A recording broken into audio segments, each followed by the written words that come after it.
First, the action you saw was abhorrent. It was not what we would teach. It's not our culture.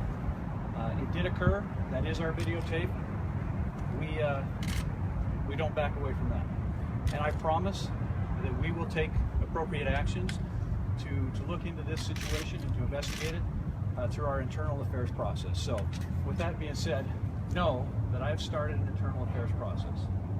I've also talked to Sim Gill to talk to him about some of the other implications on this case. So we will leave no stone unturned as far as what we're looking into. And I want those affected by this, and especially that little 9-year-old girl that had to see her mother go through this situation. It was tragic. It was a terrible situation, and we should have been much better at controlling the situation and taking care of it. One of the concerns I have right now is if it's that bad today, why wasn't it that bad 2 years ago? On March 10th, when we responded to the scene, when our officers took this action, when this situation was reviewed by a sergeant, because every arrest that we make, when we take somebody to jail or take them into custody, we have a sergeant review that arrest. They review the probable cause. They talk to the victim or the person being arrested to see if there was any illness, injury, or some question as to what happened. I think our review process failed us that night. And with that, I'm taking appropriate measures to correct that. We have gigabytes, terabytes of videotape that we record every month. I'm looking into starting some sort of internal process where we can review that, some sort of quality control, some sort of check that we can review these things. And we'll start looking into that this week. But with that, I'll be glad to take any questions. When did this happen, and what was she being arrested for? This incident occurred on March 10th, or I'm sorry, October 10th of 2014, almost 2 years ago, coming up on 2 years. It was a call, it was a verbal disturbance. And so the arrest, I think, was some sort of public intox, disturbing the peace. And then when she spit upon the officer, they arrested her for assault on a police officer. Do we know why the officer retired? What's that? Do we know why the officer retired? I think it was just normal retirement. He'd reached the course of his 20 years or whatever time that he wanted to spend here, and he left for personal reasons. Chief, what do you see in the video there that really is disturbing to you? What disturbs me is you have a woman who is going through a very difficult time. I mean, people don't call us when they're having the best of days. We go at some of the worst times in people's life. There was some sort of altercation. Alcohol was probably an issue. But this woman was in handcuffs, and our officers took those strong of actions against her. That concerns me. Now, bear in mind, I need to conduct, we'll do a thorough investigation. And so I'm speaking maybe a little ahead of myself, but I've seen the video, you've seen the video. It doesn't look good, and I would expect different from our officers. Does the officer actually punch the woman? Do you see that? I see a strike. I can't tell if it's an open hand or close hand, but we'll find out. What is the protocol when you're arresting someone and throwing them to the ground and kind of handcuffing them? What is the protocol? Well, our protocol is always to use whatever force is necessary. And that's differently? Perhaps. I think so. Why did the video come out now? How did the woman or her daughter get the video? That, I think it was a tape that was left over. Not left over, but it came out of the criminal proceedings. We didn't release the tape. And so when KSL broke that, we went back and saw the video. We confirmed with what we had on file that was the tape, but we didn't release it. Was she charged then in this incident? Yes. What was she charged with? What I mentioned there. I think it was a public intox, assault on a police officer, maybe disturbing the peace, so we can get that for you. Have you talked to her or the family? I haven't talked to her, no. The other officer, is he on leave or anything now that this has come out, or what's the procedure? We will run it through our course of, our internal process. And so, but I do have some questions. Some of those questions are, we had a supervisor on scene. Why are we dealing with this now instead of October 11th of 2014? That concerns me. Did the woman call police, or who called police? Do you know? I'm not sure who called. I don't think it was the arrested person that night. I think it was either family members or neighbors or something like that. When they put some kind of a bag or something to kind of Yeah, keep her from, so is that kind of what you carry then, or what? That's called a spit guard, and yes, that is specifically designed for situations like that. It's just a loose cloth bag that goes over their head that prevents them from spitting on people. So that wasn't a problem. No, that's completely appropriate because, I mean, when somebody's spitting, there's a chance that through infection that we could get hepatitis, or, I mean, there. The two officers, are you able to tell us are these two veteran officers? Are you able to tell us anything about them? I'm not going to disclose that right now. Let it run its process, but I do promise that I'll be as open as transparent as I can as we move through this. And like I say, it's troubling. I wish we weren't sitting here today or standing here talking about this today. I wish we were talking about this 2 years ago. I think it's important to know that this did happen 2 years ago, and I think under this new administration, under Mayor Biskupski, we've worked very hard as a police department to talk about issues and things that we can do better.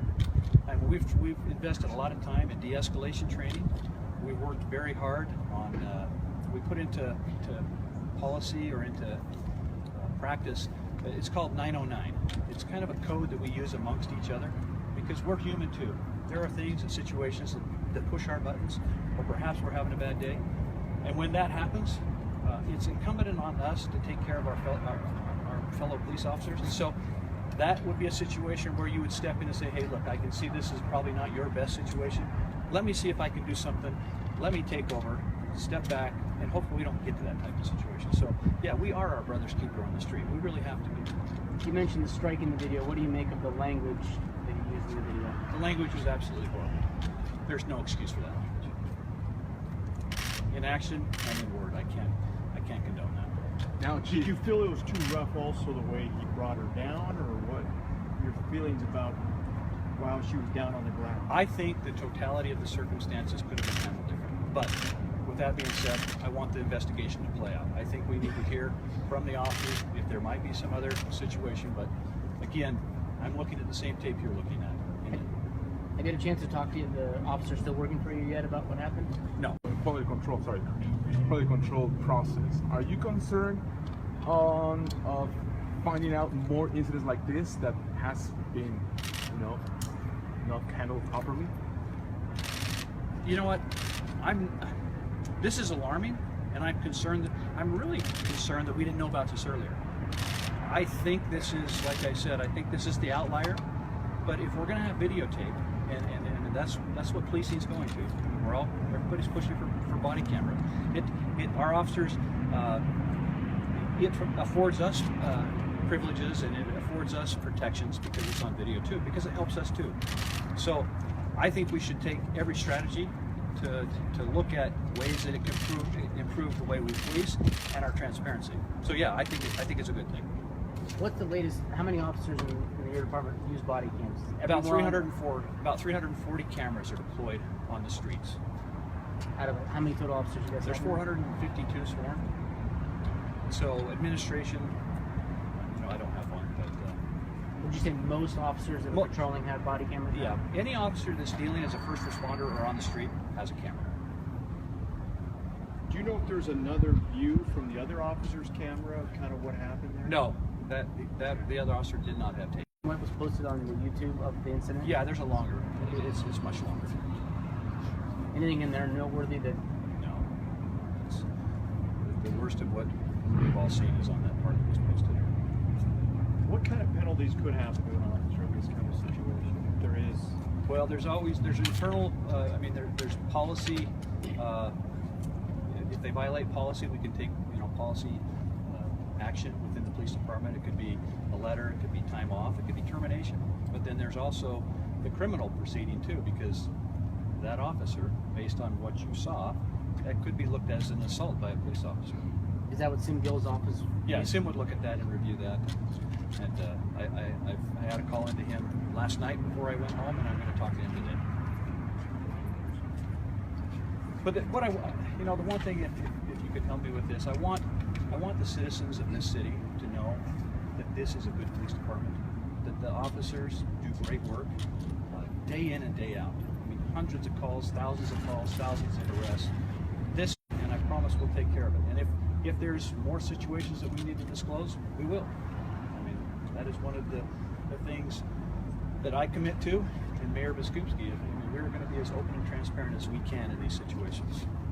When are you going to start the process of quality control to reviewing all these terabytes of data video?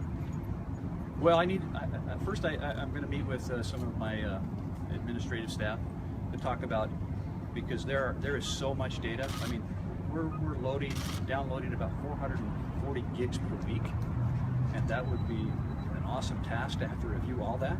So I think that there might be some sort of internal audit where we can randomly go through and check a couple of situations or uses of force situations per officer per month or something like that. I don't know. There's got to be some way we can review this. How long do you keep body camera video now as part of your protocol? This is 2 years back, but how do you guys have it set up? Since we've had cameras, we haven't deleted anything. When did you guys first get cameras? That was right about 2.5, 3 years ago. Have you discussed the possibility that at some point the data may be such that you do need to cut off it? Yeah. I mean, they're looking at those issues, but anything of note or value like this, we'll hang on to. And how did you say again that they came across Dane's video? I think it came through the channel of the defense attorney, gave it to a family member, and then gave it to posted it. Sorry, Chief, I don't know if you said this. Did you say you talked to the family since? No, I haven't Okay. had a chance to talk to the family. And you don't know if the woman was spent some time in jail or what the charges were or anything like that? Yeah, no, I don't know the exact charges. Like I thought, I think those were the charges that she was taken to jail.